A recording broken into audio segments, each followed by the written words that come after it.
Senhoras, senhores, jovens, queridos irmãos no ideal espírita, rogamos ao Senhor de nossas vidas que nos abençoe e que nos proporcione paz. A cidade de Magdala, ao tempo de Jesus, era considerada das mais encantadoras das margens do mar da Galileia. Conforme nos recordamos, o mar da Galileia encontra-se numa depressão da terra, a 200 metros abaixo do nível do mar. Graças a essa situação geográfica, a região apresenta um dos climas mais amenos do Oriente Médio. E Magdala é uma cidade que naquela oportunidade repousava às margens desse mar agradável, cujo volume d'água é menor do que o da Baía de Guanabara. Conhecido também como Lago de Genezaré, o Mar de Tiberíades.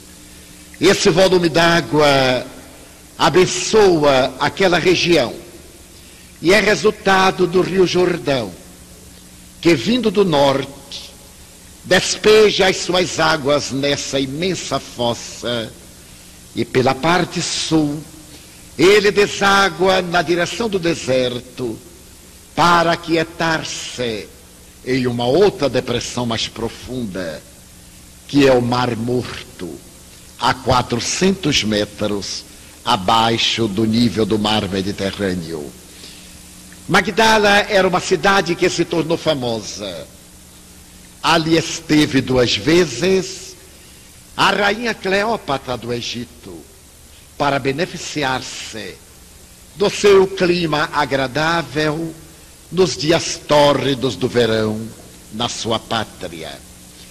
Magdala era portadora de um casario greco-romano e pelas suas imensas alamedas arborizadas deambulavam as caravanas que vinham da Transjordânia e que traziam para Israel ou daí levavam as especiarias, os tapetes da Babilônia, os frutos secos, os capitosos vinhos de Caná, em um comércio ininterrupto e faustoso. Mas também a cidade era famosa pelos seus câmbios. As mesas dos cambistas espraiavam-se pelas imensas avenidas, e as moedas da época, o sestércio, o denário, os talentos, as dracmas, não apenas de Israel, de Roma e da Grécia, eram negociadas com grande efervescência daqueles que seriam os pioneiros das bolsas de valores da atualidade. Mas não será por nenhuma dessas razões que Magdala se tornará famosa e passará à posteridade. Será por causa de uma mulher cuja vida de dissoluções atraía de um lado a intolerância religiosa da sinagoga, a inveja das damas respeitáveis, cujos maridos eram seduzidos pela pecadora, e por outro, por causa da inveja que provocava. Essa mulher chamava-se Míria de Migdol, e passaria à posteridade evangélica com o nome de Maria, a pecadora de Magdala. Maria de Magdala era uma mulher de peregrina beleza. No arrebatamento dos 28 anos, ela provocava seduções e levava os indivíduos ao delírio. Amada por uns, por outros detestada, anelada por alguns e por outros perseguida, a grande cortesã morava em um verdadeiro palacete, nos arredores da cidade, entre árvores famosas, cedros do Líbano e madeiras de resina perfumada, que ele invadiu a casa toda vez que as lufadas de vento, carreadas do mar, deixavam uma agradável e amena sensação da cidade gloriosa. Mas era uma mulher singular. Dizia-se que periodicamente ela era instrumento de demônios, e que 7 demônios possuíam-lhe o corpo. Naqueles dias tormentosos e nas noites lânguidas, quando essas forças estranhas lhe dominavam as carnes, a mulher decaída entregava-se a um estado de transe profundo e ficava mergulhado na sua sala de paredes fortes e de tecidos pesados, amortecida entre braseiros fumegantes de incenso, de perfume de nardo e de mirra. Naquelas noites intermináveis e naqueles dias sem fim, a grande mansão fazia silêncio para ninguém interromper a languidez da mulher poderosa. Era talvez a cortesã única em Israel que se permitia o luxo de escolher os seus parceiros. Os homens digladiavam-se. Mercadores atravessavam o Mar Vermelho para a felicidade de uma noite de embriaguez. Vendedores persas e sacerdotes de Jerusalém, na calada da noite, procuravam a sua mansão para os momentos de erotismo e de entrega à sensualidade. Mas ninguém sabia de onde viera aquela mulher. A sua era uma estranha vida, envolta nos véus do desconhecimento e do mistério.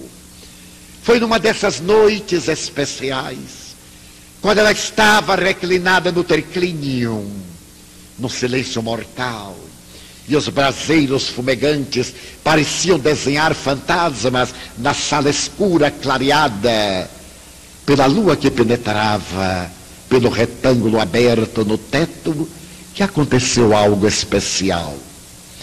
A porta de carvalho velho da muralha que defendia a grande mansão subitamente começou a estourar, experimentando as batidas de um cajado de algum atrevido que desejava chamar a atenção. Aberto o postigo, o vigilante perguntou àquele homem o que desejava. Era o mendigo, um desses miseráveis que perderam o destino nas estradas sinuosas da vida, maltrapilho e ousado. Ele levantou a cabeça, derrubou um manto imundo que a cobria e disse: desejo falar com a senhora. Era um atrevimento. A mulher recusara um príncipe, não aceitara o próprio amante Próculo, representante de César na província. Na noite anterior, ela se entregara a todas as licenças morais. Havia sido seu aniversário, e o banquete arrastara-se por vários dias desde antes, até quando ela entrou nessa embriaguez insuportável dos sentidos. E o estranho dizia: desejo falar à senhora. Tenho uma mensagem e ela espera por mim, e de dizer-lhe que eu cheguei. O encarregado da vigilância falou-lhe que mantivesse silêncio, ou ele o expulsaria dali com os cães ferozes que mantinham guarda. Fechou o postigo e recuou ao pátio. Mas o homem, levantando o cajado, batia ruidosamente no portão, e o som repercutia em cada sala. Adentrava-se até a intimidade da casa onde a mulher estava no seu transe mórbido. Tenho que falar à senhora, ou produzirei tanto ruído que esta casa pode desabar. O vigilante abriu a porta pesada. O estranho, que era muito ousado, adentrou-se no pátio interno. O responsável pelo repouso da cortesã lhe disse: a senhora não atende nem aos homens nobres, menos ao miserável. Tenho que falar à senhora. ou gritarei, ou me entregarei ao desespero até que ela me venha receber, porque ela necessita de mim. Como podia a cortesã de Magdala necessitar de alguém? Era um paradoxo. Aquele homem deveria ser um transvariado, mas ele gritava tanto e havia um estranho brilho no seu olhar, que o vigilante encarregado de manter o equilíbrio temeu. E uma escrava de pés descalços saiu pelo corredor imenso, abriu a cortina e ante a claridade de uma lua pálida, ela teve um arrepio a ver a mulher de pele muito alva, coberta levemente por um tecido negro, emoldurada pela cabeleira abundante, em um estado de êxtase, parada, o peito ofegante, arfando, enquanto as labaredas que crepitavam davam a ideia de um lugar purgatorial. A mulher recuou apavorada, era sua escrava encarregada de vesti-la, e quando ela ia recuando, o homem apareceu, adentrou-se sem convite, e abrindo a cortina pesada de veludo, atirou-se aos pés da mulher decaída e começou a gritar: Senhora, Senhora, ele veio. A mulher continuava na sua languidez: Senhora. E movimentando-a, sacudindo-a, o estranho dizia: acordai, Senhora, Jesus está em Cafarnaum, a pouco menos de 5 quilômetros daqui. É a vossa oportunidade, Senhora. Acordai. A meretriz lentamente, arrancada do abismo em que se encontrava, descerrou as pálpebras e na névoa dos olhos percebeu aquele homem de joelhos que lhe gritava o nome, que lhe suplicava atenção, e perguntou com voz pastosa: quem é você? Senhora, não vos lembrais de mim? Recordai-vos que há menos de uma semana voltáveis para casa em vossa liteira, e eu me atirei aos vossos pés e supliquei ajuda. Tende piedade de mim, que sou leproso. E rasgando no peito a camisa suja, eu vos mostrei os meus lepromas e as minhas feridas. Eu ouvi falar de Jesus, o taumaturgo galileu, que lava a lepra, que transmite luz aos olhos apagados, que traz vida, e eu necessito chegar até ele. Ajudai-me, Senhora. E vós me atiraste uma moeda de ouro, e me disseste por detrás das vossas cortinas: ide, e se o encontrardes, voltai, e dizei-me que ele lava a lepra da alma também. Se desejais pagar meu benefício, vinde dizer-me que o encontrastes. Encontrei-o, Senhora. Vede, já não tenho mais as pústulas, nem a podridão, nem as deformidades que me desgraçavam.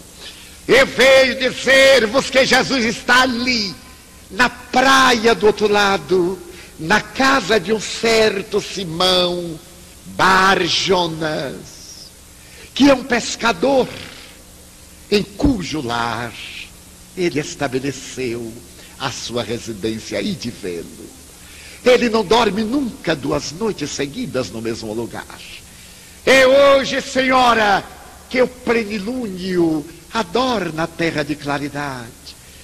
Ide, vinde comigo, eu vos guiarei até lá. A mulher levantou-se, olhou o homem e disse: ide-vos.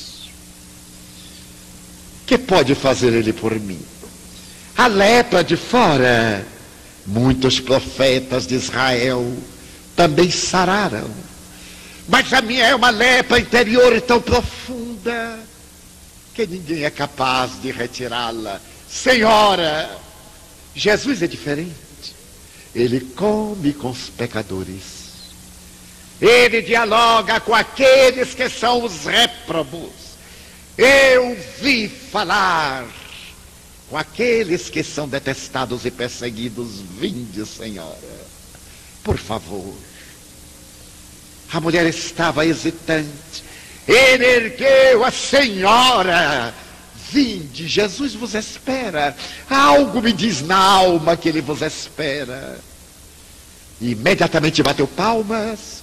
A escrava chegou e ele pediu-lhe que a vestisse, que ele cobrisse a cabeça e chamasse o barqueiro. Alguns minutos após, no silêncio da noite perfumada de mirto e de violeta silvestre, um barco rasga as águas espelhadas do mar da Galileia na direção de Cafarnaum. Sobre o barco, um homem que rema, um leproso curado e uma mulher prostituída. A noite canta ao longe onomatopeias da natureza. E quando 2 horas após, o barco se crava nas areias do outro lado do mar, à sombra de venerandos tamarindeiros e mangueiras em flor, o homem salta e a mulher, cambaleante e tímida como a criança, olha a praia imensa, coberta de búzios, de seixos e de madeiras lavadas. E ele diz: ali, Senhora, é ali que ele está, na casa do pescador. A mulher hesita. Ela se conhece. E não pode haver nada pior ou melhor do que a consciência. Não é importante o que pensam de nós. É valioso o que de nós pensamos. Ela tem medo de enfrentar-se. Jesus deve ser o espelho onde ela vai se ver desnuda. Mas o homem lhe diz: ide, Senhora. A porta estava mais ou menos entreaberta. E segurando-a, ele quase a empurrou. E ela, agora tomada por um ímpeto, empurra a porta. A velha porta range em gonzos enferrujados e um retângulo de luar cai sobre a sala. Ali sentado, sobre uma pedra, um homem esguio, de costas para a porta, move a cabeça e desenha um ângulo aureolado de luz de prata. É Jesus. A mulher fascina-se com aquela beleza peregrina que dele se irradia, e tomada de lágrimas sem saber porquê, ela se lhe atira de joelhos aos pés e lhe diz uma palavra em hebreu: Rabone, mestrezinho, o mestre querido. Maria.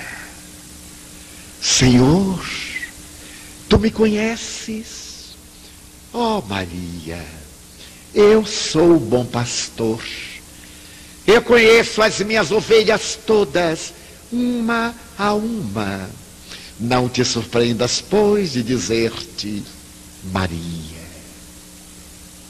Se tu me conheces, tu sabes que sou uma desgraçada. Se tu me conheces, tu sabes que eu trago a alma vestida de trevas e o coração embrulhado na amargura. Se tu me conheces, tu sabes que eu sou toda a podridão. Oh, Maria, tu por acaso nunca viste os muros velhos, os escombros das casas em ruínas, quando chega a primavera, reverdecerem, abrirem-se em flores, e o suave aroma espraiar-se pelo ar? Assim também são todos aqueles que, escombros humanos, encontram a primavera do Evangelho. Senhor, então haverá esperança para mim? Maria, a mim não me interessa o que tu tens sido, mas a mim me importa o que tu desejas fazer de ti. Eu não te pergunto o que fizeste até agora, mas eu te interrogo: o que pretendes fazer amanhã? Senhor, Eu gostaria que me dissesseis que deverei fazer. Ama, ama, Maria, ama aos teus filhos. Desgraçada de mim, tenho o ventre varado 1000 vezes e nunca tive a honra de ser mãe. Maria, a mulher que ama os filhos que vieram do seu ventre, desincumbem-se de um dever. Mas quando eu te digo que tu ames aos teus filhos, eu me não reporto às flores de carne que saíram da tua carne, mas aqueles filhos que não têm mães, aquelas mães que não têm filhos, ama-os, e eu te darei o reino das bem-aventuranças. A mulher estava aturdida, uma febre assaltou-lhe o corpo. Ela estava acostumada a ver os homens como animais sexuais, violentos e espúrios. Mas aquele homem era como um raio de luz, que ele rasgava a treva densa, ele dava uma doce claridade de paz. Rabi, pede-me a minha vida. Eu te darei a minha vida, que é tão inútil e desperdiçada. Se tu quiseres, eu morrerei por ti. Maria, eu vou pedir a tua vida, não hoje, um dia. Um dia eu te pedirei a tua vida. E agora vai e ama Maria. A mulher levantou-se, cambaleava, não teve a coragem de dar-lhe as costas, recuou, saiu, e quando estava na praia enluarada, ainda pôde ver aquela figura aureolada de prata, que lhe pareceu dizer: vai, Maria, e ser fiel até o fim. Ela entrou na barca e o seu coração pela primeira vez cantava uma balada infantil. Quando a madrugada colocava seu rosto de luz sobre a treva densa da noite que ia, a barca se cravou na praia de Magdala e a antiga meretriz saltou aureolada de esperança. Naquele dia correu um boato na cidade: a prostituta havia enlouquecido, atirava pela janela os seus bens, seus vestidos, suas joias. Os mendigos acorreram, o populacho veio, e ela, cantarolando, despojava-se.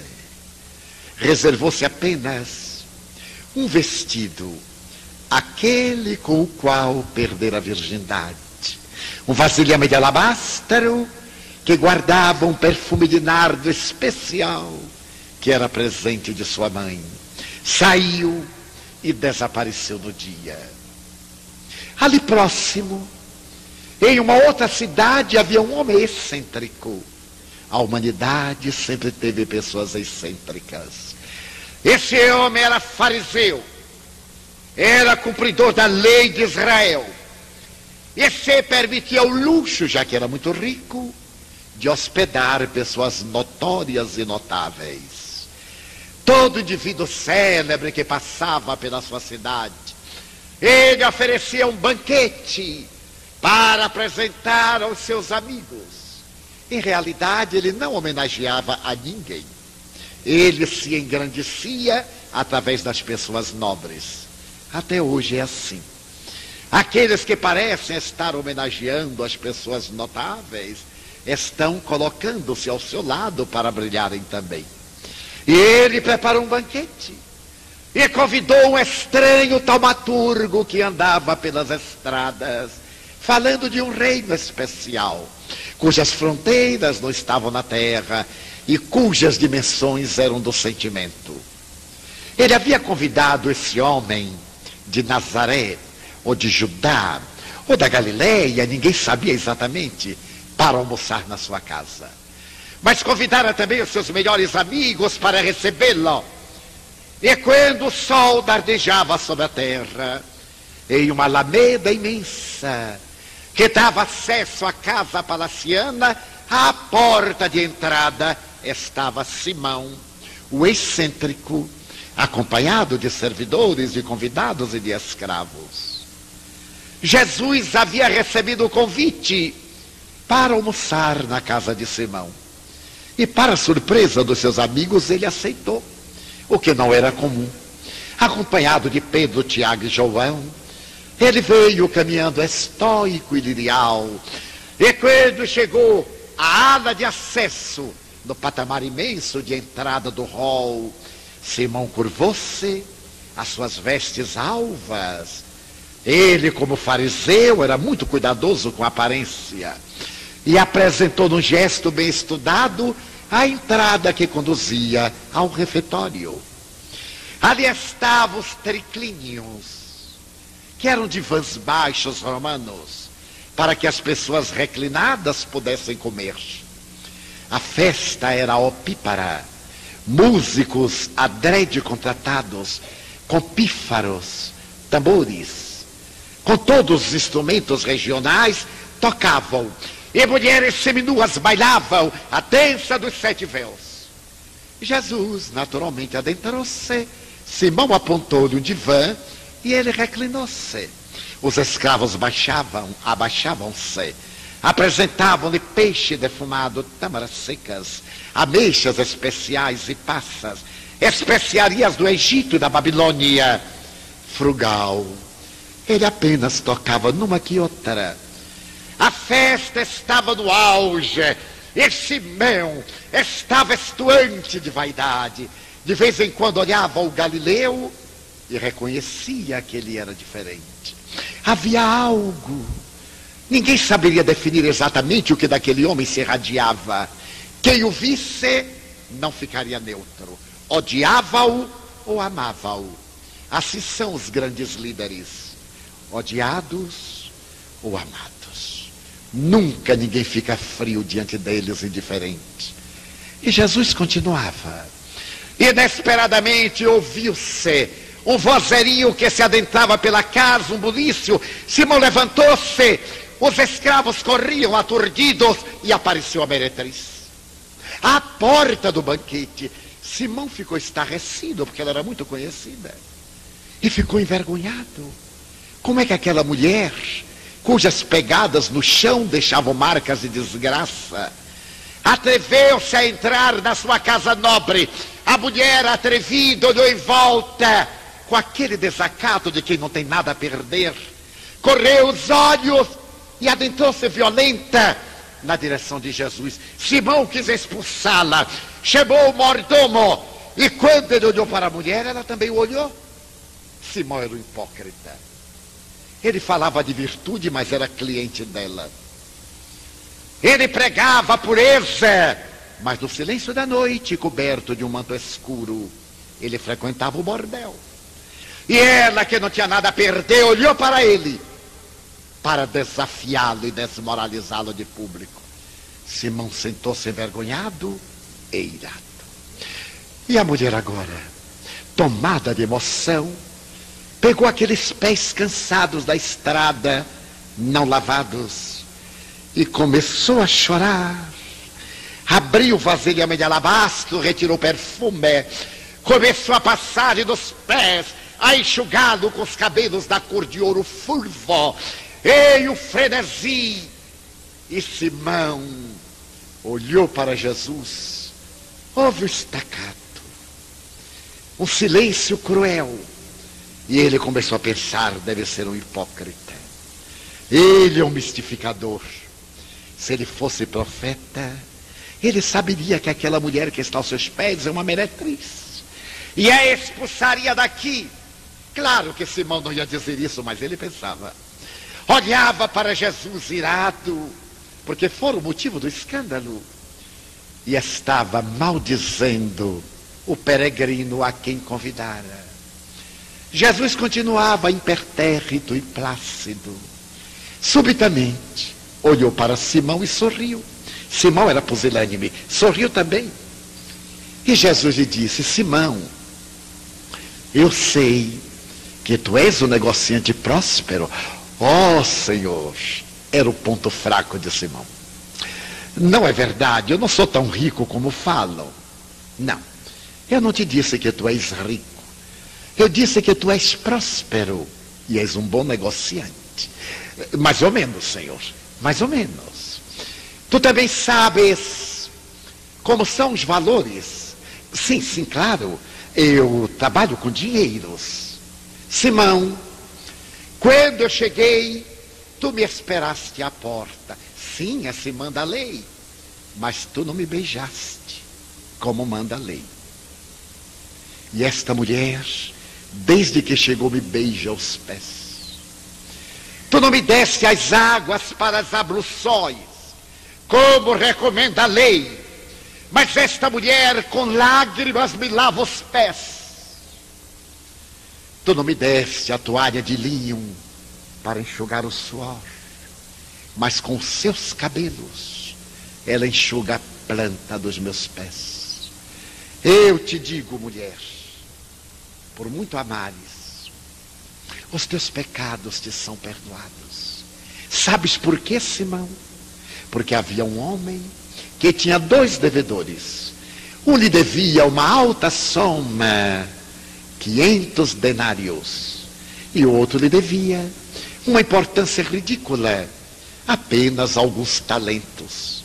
E como nenhum dos 2 pudesse pagar a dívida, ele perdoou os 2.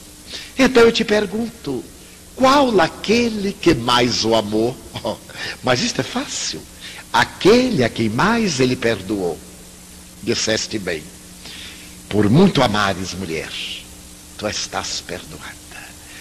A mulher deu um grito e saiu. E a partir daquele dia, nas multidões que acompanhavam Jesus, havia sempre uma mulher de peregrina beleza, escutando-lhe deslumbrada o verbo flamívono e a doce cantilena da sua voz. Ela dialogava com os leprosos, ela atendia as crianças que se perdiam nas multidões, limpava feridas, mendigava para repartir o pão, e se tornou célebre no meio daqueles desventurados que acompanhavam Jesus. Quando ele se adentrou em Jerusalém na Páscoa, em um domingo que ficaria célebre pelos ramos de oliveiras e de palmas que as pessoas agitavam, no meio da multidão, Maria, a arrependida de Magdala, estava presente. Ela viu quando, montado no jumento, ele se adentrou pela porta principal da cidade famosa. E as pessoas atiravam tapetes, atiravam manto, o chador, para ele poder passar. Mas não era ele quem pisava, era o animal que recebia as homenagens, porque ele cavalgava acima. Ela também estava naquela noite tormentosa, quando ele foi mandado a Anás, e mandado a Caifás, e mandado a Pilatos. Aquela via dolorosa, aquela noite de ansiedade, ela acompanhou de um para o outro lado, sem saber o que estava acontecendo. E ali no meio da multidão, ela viu quando o pretor, representante de César, apresentou e diz: eis o homem, nele eu não vejo culpa. Mas a multidão hoje é quase a mesma de ontem, tem sede de sangue. E desarvorada dizia: crucificai-o. Ele desafiou Moisés e a lei, ele desrespeitou o imperador. Claro que os judeus odiavam o imperador. O imperador Tiberio tivera a audácia de mandar colocar a sua efígie diante do templo para ser homenageado. E isso era o máximo da blasfêmia. Mas naquele momento convinha despertar no romano zelo pelo império. Ele deve ser crucificado. Pilatos, angustiado, não sabia o que fazer. Aquele rosto irradiava tanta paz que o governante ignóbil sentiu-se desmoralizado. E a esposa lhe disse: eu sonhei esta noite que tu irás condenar o inocente. E ele negociou com a massa: eu vos dou Barrabás, trazei-o. Era um assaltante de estradas. Preferimos Jesus. Crucificai o filho do carpinteiro que se diz o Messias. Libertai Barrabás. Mas até hoje é assim.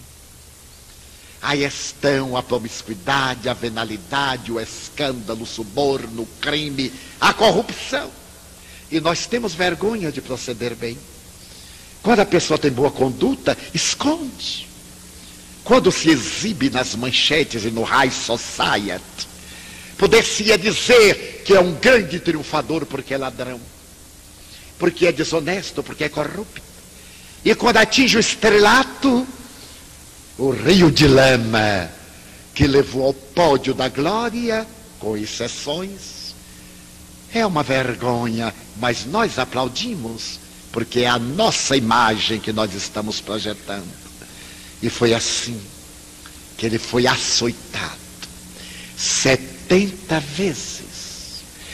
2 se encarregaram de quebrar-lhe as energias. Aquele que ia ser crucificado era atado a um touro, e 2 supliciantes, com uma lâmina atada a 3 tiras de couro cru, que tinham na ponta algumas esferas com várias tenazes e pontas, batia um no tórax, nas costas, o outro nas pernas, e dilaceravam para que a hemorragia enfraquecesse, no dia seguinte a morte fosse mais rápida. Ele tomou 70 chibatadas. Era o flagício. Não deu um gemido. Era o cordeiro caminhando para o matadouro. O rosto ensanguentado, atado como animal. Ele parecia estar tão longe. A dor moral era maior do que as dores físicas. Foi jogado no cárcere. E no dia seguinte, 2 touros de madeira, pesando aproximadamente 70 quilos, foram unidos, colocados sobre o ombro, toscos, cheios de farpas, e empurrado para que ele levasse além das portas da cidade, em um outeiro de 15 metros de altura aproximadamente, chamado Gólgota, que em hebraico significa caveira. Maria, arrependida de Magdala, estava ali. O coração dilacerado, a alma em suspenso. Ela acompanhava outra Maria, a mulher de Nazaré, a mãe daquele homem. Ao lado delas estava também a esposa de Cusa, o tetrarca da Galileia, de nome Joana. E outra Maria, chamada de Jerusalém. Quando ele caiu pela segunda vez, ali naquela rua tortuosa que ainda existe, estreita e declive, na direção da porta da cidade, embora hoje o antigo monte esteja na periferia da velha Jerusalém. Quando ele tomou por segunda vez, uma mulher trespassada de dor estranha tomou de um tecido de linho alvíssimo e enxugou o suor. E quando retirou, estava desenhada a face sanguinolenta. Ela seria chamada Verônica. Dobrou o linho e acompanhou a triste comitiva. Um silêncio de pedra. Um céu dominado por tormentas. O relâmpago zigue-zagueava longe. O trovão aplaudia.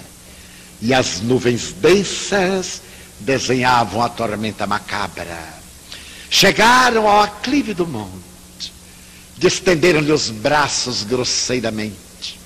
Colocaram um pé sobre o outro e cravaram instrumentos enferrujados, cravos pontiagudos, com 25 centímetros de comprimento, golpeando no pulso, entre o cúbito e o rádio, e nos 2 pés, as marteladas que ele estremecia.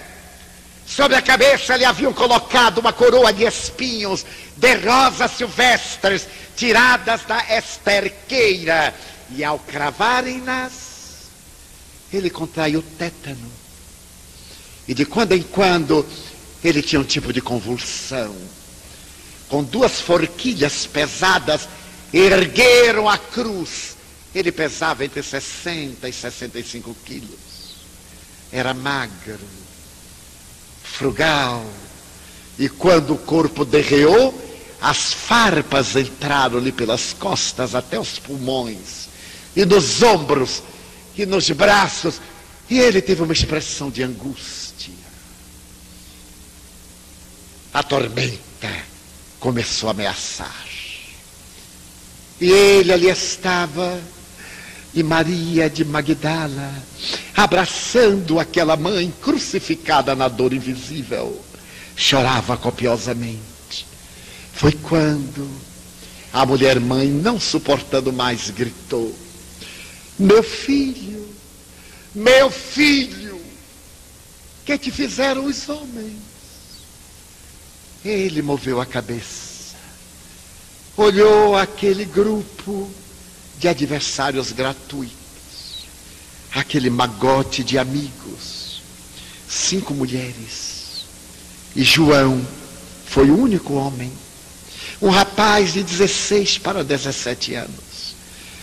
Eram tão poucos no meio das feras, que o lulavam, enquanto os seus pés jogavam sortes com as suas roupas, como estava na profecia. Ele então disse ofegante: mulher, não a chamou de mãe, eis aí o teu filho. E olhou para João: filho, eis aí tua mãe. Ele rompia os vínculos carnais. A partir dali, ela seria a mãe espiritual da humanidade. A partir daquele momento, o jovem seria o símbolo da fraternidade universal.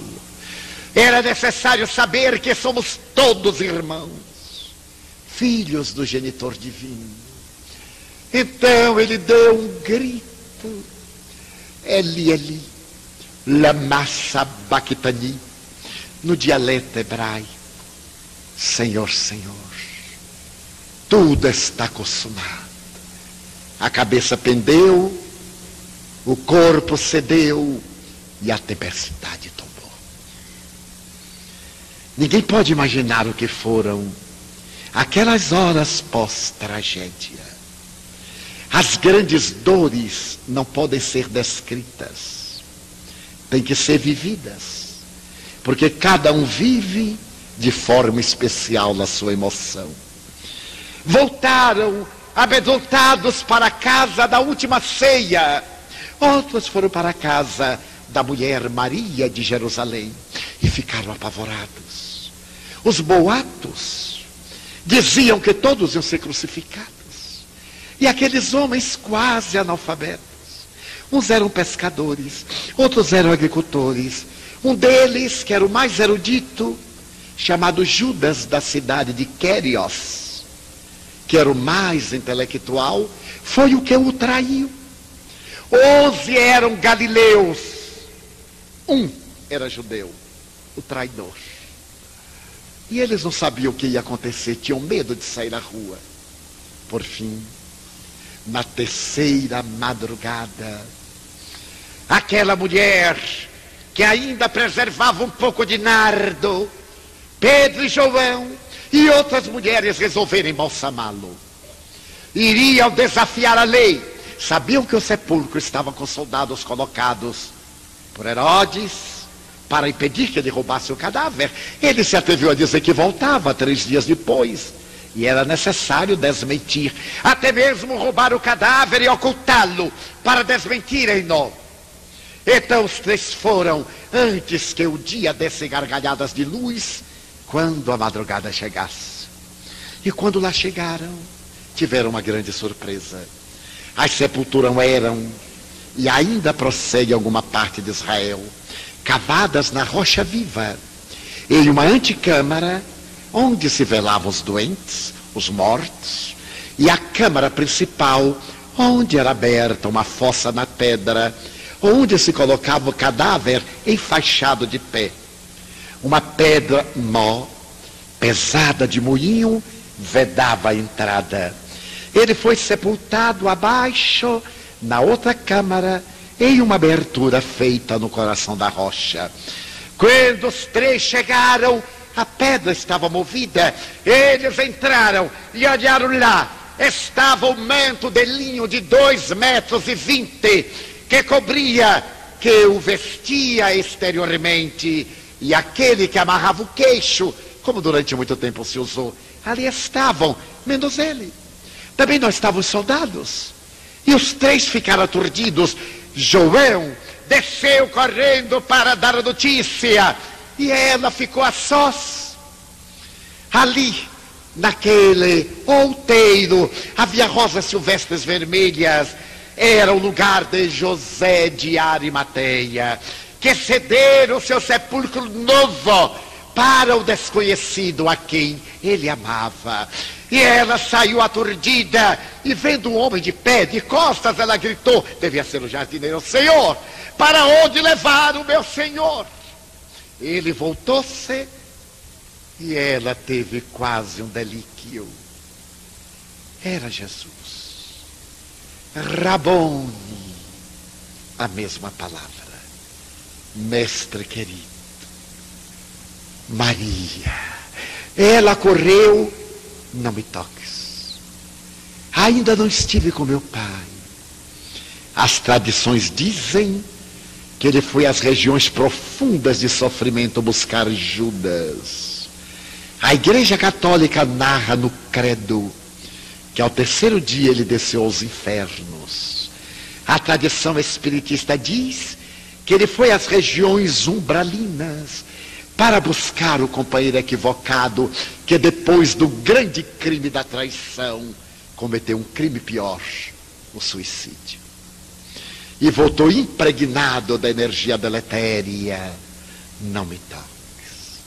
Ainda não fui ao Pai, ainda não me libertei dos fluidos perversos infelizes. Mas agora era o novo dia. Ela desceu correndo, porque ele disse: vai e anuncia aos companheiros que eu voltei. Poderemos imaginar a alegria dessa mulher, a sinfonia que cantava dentro do seu coração, as lágrimas que saíam pela comporta dos seus olhos. Quando ela chegou à casa da última ceia, empurrou a porta, gritou: ele voltou! Ali estavam os amigos surpreendidos. Ele voltou. Acabo de ver Jesus. Todos se entreolharam. Um deles contemplou a mulher e disse: ele voltou. Ele nos abandonou. Sejamos francos. Ele nos meteu nesta enrascada. Prometeu-nos o reino e fugiu. E deixou-nos a sós. E tu vens dizer-nos que ele voltou. Como sabes? Ele me apareceu. A ti? Que pergunta cruel. Não era necessário dizer por quê. A ti? Ela ficou com vergonha. Porque a sociedade é assim. Condena o erro e quer matar o errado. Fala de virtude, mas não dá oportunidade a ninguém de se reabilitar. A memória para o erro dos outros é perpétua. Até hoje eu ouço pessoas dizerem: está muito bem, mas eu conheço a história dele. Eu conheço. A pessoa tem o prazer mórbido de colecionar lixo. E seria tão fácil colecionar alegrias. Maria, envergonhada, recuou. Nunca a perdoariam. Ela era meretriz, havia sido, mas não foi sozinha. Muitos prostitutos a corromperam, mas a sociedade achava que não. Só há prostitutas. E é claro que elas não se perdem a sós. Mas neste momento a mãe do ressurrecto abraçou-a e lhe disse: eu creio, minha filha. O meu coração de mãe diz-me que ele te apareceu. Aquele que se apontava era Tomé, frio, rebelde, apesar da convivência de 2 anos e 8 meses com ele. Para muita gente, toda uma vida é pouco. O caráter de uma pessoa ilibada por 50 anos, basta uma calúnia para dizer assim: vai ver que é. Não adiantam valores no mundo, como dizia Rui Barbosa, onde a degradação campeia. Mas dias depois, ele apareceu no mesmo lugar, portas trancadas. E quando todos ficaram extasiados, ele disse: Tomé, vem e toca o lugar da flechada, a lança de Longinos que ele abriu entre a 3ª e a 4ª vértebra, uma ferida, ele já estava morto. Vem e toca, para que vejas que sou eu. Tomé veio, tocou a chaga. Ó Senhor, eu agora creio. Sim, Tomé, tu crês porque viste. Bem-aventurado, no entanto, é todo aquele que, não tendo visto, acreditou. E logo mais, foi uma sinfonia de aparições. Ele apareceu na estrada que leva a Emaús, a 2 viandantes. Ele apareceu na Galileia, quando todos voltaram para casa, e Simão estava pescando nu, para ter maior facilidade com as redes, e não conseguia pescar, quando subitamente na névoa, ele pareceu enxergar um fantasma, e uma voz lhe disse: Simão, atira as redes à esquerda. Ele cobriu as partes pudicas, atirou a rede e repletou-a. Diz a tradição, o barco quase afundou. E ele, remando, era Jesus. Assou o peixe na brasa. Comeram, era o mestre. As labaredas clareavam-lhe o rosto transparente. Ele apareceu em Betânia, quando João, jovem arrebatado, falava emocionado a respeito das suas lembranças, e havia quase 500 testemunhas. E ele ascendeu em uma nuvem na direção do infinito. Agora era o momento das despedidas. Cada qual deveria tomar o seu rumo, não sabiam o que fazer. Era um estranho ministério. Que fazer? Tiago ficou em Jerusalém. Ele conseguiu uma casa na estrada entre Jerusalém e Jopa para albergar os miseráveis, crianças órfãos, leprosos, loucos, endemoniados. Pedro voltou a Cafarnaum. Maria volveu a Nazaré, onde tinha parentes. E cada qual foi para os seus quefazeres. Maria, a de Magdala, também voltou para as suas regiões. E quando ela estava procurando organizar a mente para dar um novo destino, Pedro disse: agora, Maria, eu voltarei a Jerusalém para ajudar a Tiago. A casa do caminho necessita de mim. João viajou para longes terras, Éfeso, uma região grega, onde alguém lhe havia dado um trato de terra. E quando todos saíram e Pedro lhe disse: agora me vou eu, ela sozinha suplicou: Simão, leva-me contigo. Não posso, Maria. Tu és mulher. As mulheres são fracas. Depois ela compreendeu o passado. Perdoa-me. Muito bem, Simão. Ele se foi e ela ficou ali. Durante 3 dias, ela bateu na porta dos casais suplicando um emprego. Nós falamos tanto contra o vício, mas não damos oportunidade ao viciado de recuperar-se. Ela desejava trabalhar, ganhar o pão. Os homens diziam: volta, tu continuas bela, acabou o fetiche. Aquele estranho Galileu te havia seduzido, agora ele morreu, volta, nós te daremos um palácio, tu és bela. Um pouco mais de trato e tudo voltará ao normal. Ela sorria confrangida. Para o vício todo mundo colabora, para a virtude os obstáculos se levantam. As mulheres diziam: volta ao prostíbulo, miserável. Tu não roubaste nossos homens, volta, pecadora. E atiravam-lhe os cães e pedradas. Foi nessa situação que ela viu que ia morrer, à fome, ou teria que se prostituir ainda mais. Estava na praia, naquela mesma praia de onde pegara a barca, e era uma madrugada, quando ela ouviu uma matraca que, batendo metal na madeira, fazia-se acompanhar de uma voz rouquenha: fugi, Morfeia, é lepra. Havia uma exigência legal que os leprosos chocalhassem algo para que as pessoas saíssem da direção do vento para não se contaminarem. Maria quis correr, o instinto de conservação da vida, mas lembrou-se que ela possuía lepra na alma. Então ela ficou. Era um grupo, alguns a cavalo, outros amputados, crianças, pessoas cegas, arrimadas a bordões. Quando eles foram chegando, ela perguntou: aonde ides? A Cafarnaum. E que viestes fazer? Nós vimos da Assíria, porque ouvimos falar de um taumaturgo que limpa a lepra. Chegastes muito tarde. Assassinaram-no, mataram-no numa cruz.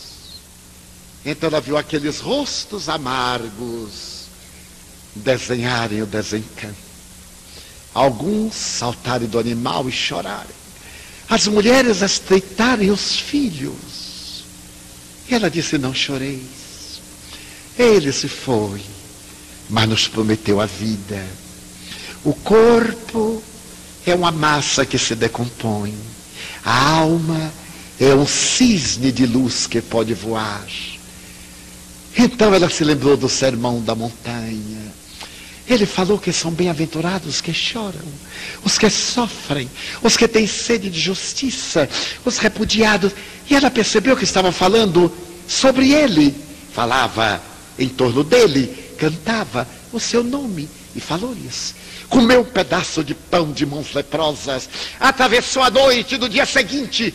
Quando as autoridades souberam daqueles leprosos recém-chegados, expulsaram-nos para que fosse para o Vale dos Imundos em Jerusalém, que tinha uma população de mais de 10.000 moribundos de lepra. Mas eles agora sorriam e saíram. Ela ficou a sós na praia, quando numa curva uma criança lhe acenou a Deus. Ela teve uma reflexão. Não tinha ninguém. Essa foi a sua primeira família. Ela gritou: esperai por mim. Saiu a correr, abraçou as crianças. E 2 semanas depois, no Vale de Lepra de Jerusalém, entraram alguns estranhos e uma linda mulher. Toda tarde, quando o sol cobria o Hermon em neves eternas e dava-lhe um esplendor estranho, em uma pequena plataforma uma linda mulher falava: vós, os leprosos, e referia-se a Jesus. 10 anos depois, ela se banhava em uma cascata, quando, olhando o colo, ela percebeu ligeira despigmentação, aquele tom róseo de uma pétala de rosa. Ela passou a mão, tomou de um graveto, fincou, não sentiu nada. Ela sorriu: pagarei na carne os erros que na carne cometi. Naquela tarde, mais exuberante do que antes, ela abriu os braços e começou um discurso diferente. Meus irmãos, nós, os leprosos, Maria de Magdala, exteriorizava de dentro a lepra que saía agora em flores murchas e apodrecidas de carne em decomposição. 30 anos depois, daquela mulher que fora a rainha das cortesãs, não restava mais nada. A catarata devorou-lhe os olhos, os dentes caíram, as abas das narinas foram carcomidas, as orelhas alongaram-se, a artrite reumatoide deformou-lhe os dedos, a lepra exigiu amputação de alguns. Recurvada, ela se lembrou da mãe de Jesus.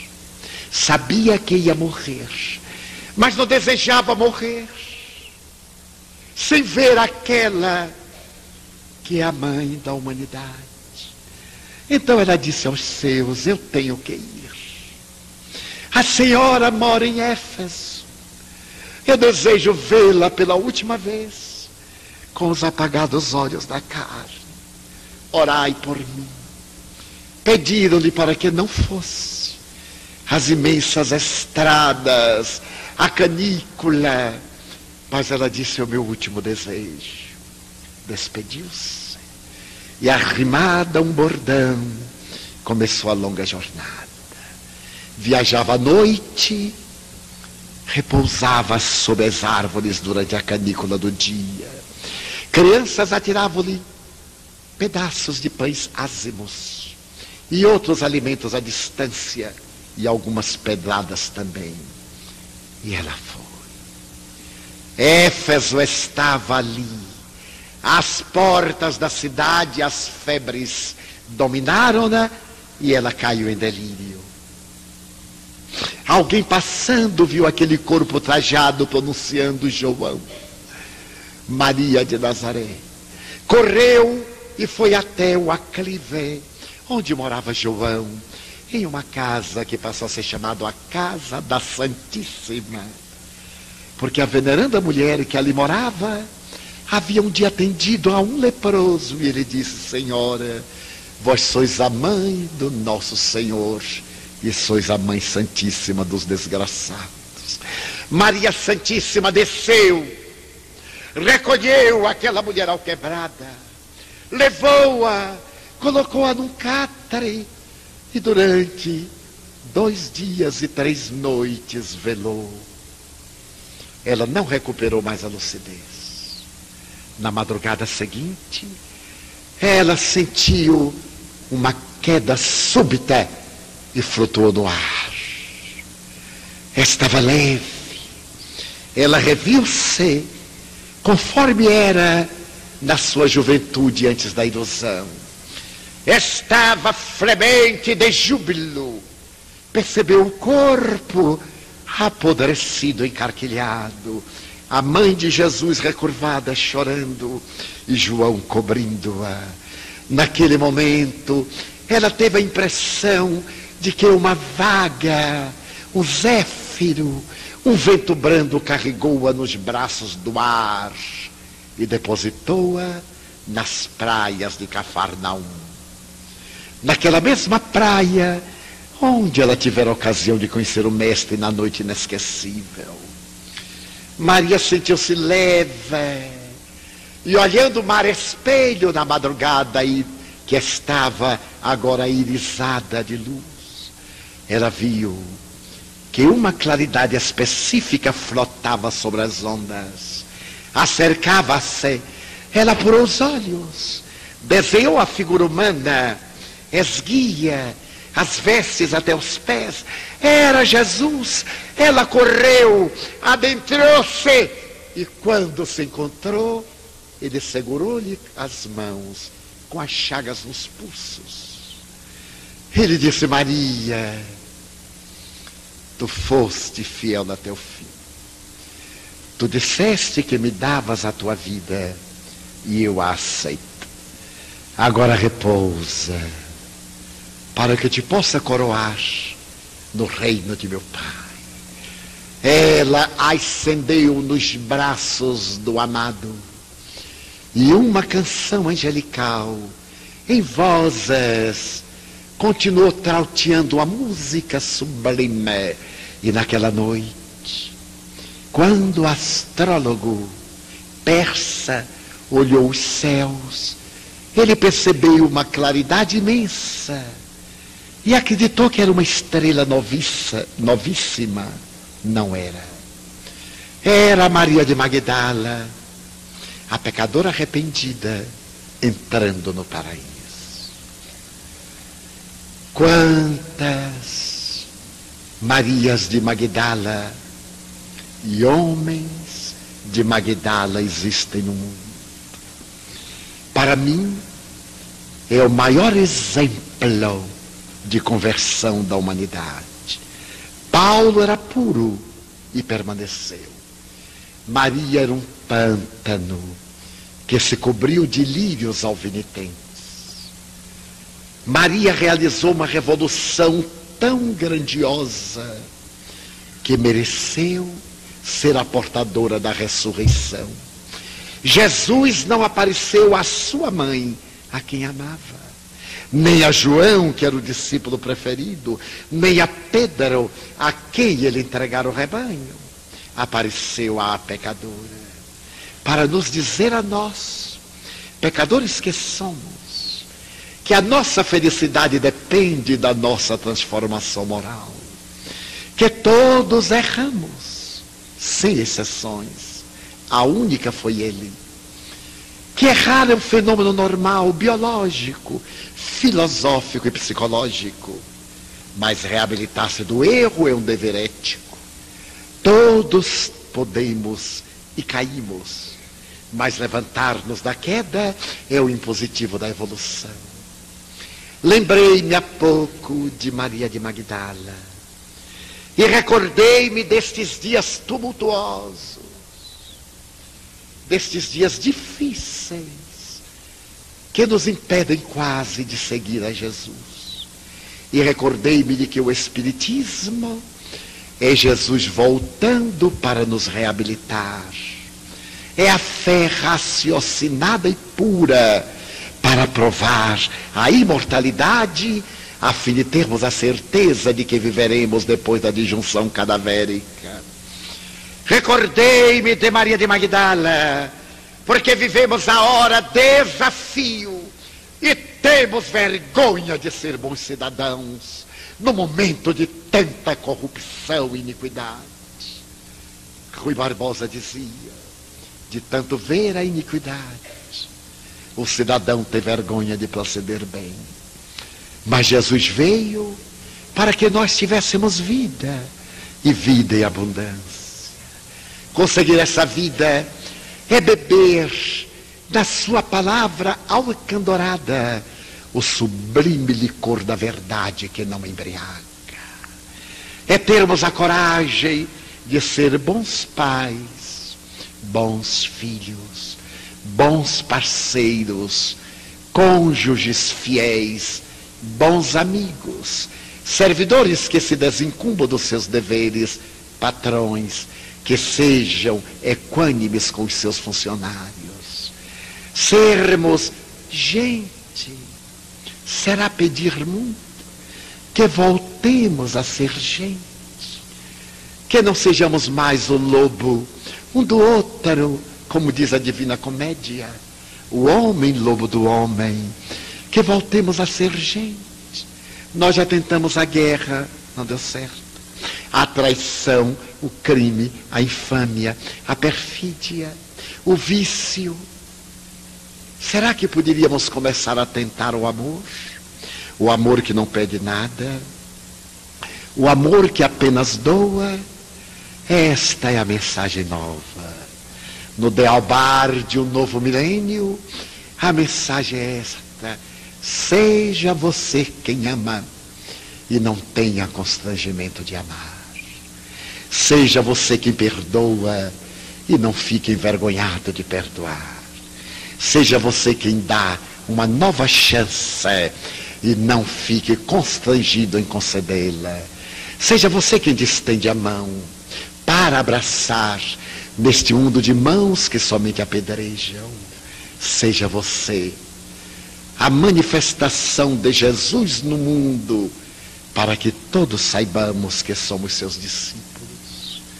E se alguém disser, mas eu não tenho como, eu sou tão pobre, eu não sei falar, eu não sei agir, eu não tenho capacidade de ser missionário, eu não tenho recursos, diga sim a Deus.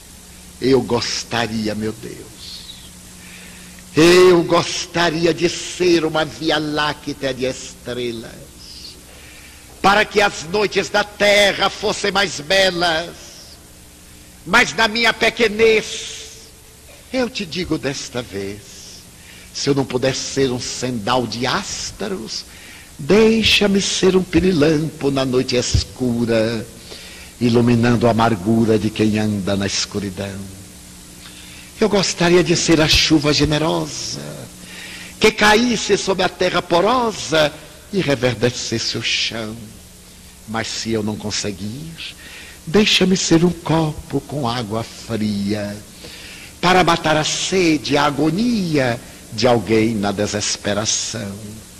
Eu gostaria de ser um jardim de flores, de todas as cores, para embelezar a terra, mas na pobreza que minha alma encerra, se eu não conseguir, eu te quero pedir para ser uma flor solitária, na frincha da rocha, colocando beleza no altar da natureza. Eu desejava ser a montanha altaneira que levasse a humanidade inteira para ver a paisagem rutilante da vida. Mas eu sou tão insignificante. Deixa-me ser uma pedra, pavimentando o chão, por onde passam os heróis na conquista da multidão. Eu queria ser uma escada que levasse o conquistador ao seu fanal. Mas como não vou lograr, eu te quero rogar para ser pelo menos o primeiro degrau. Eu queria ser um trigal maduro para repletar de pão a mesa da humanidade. Jamais conseguirei.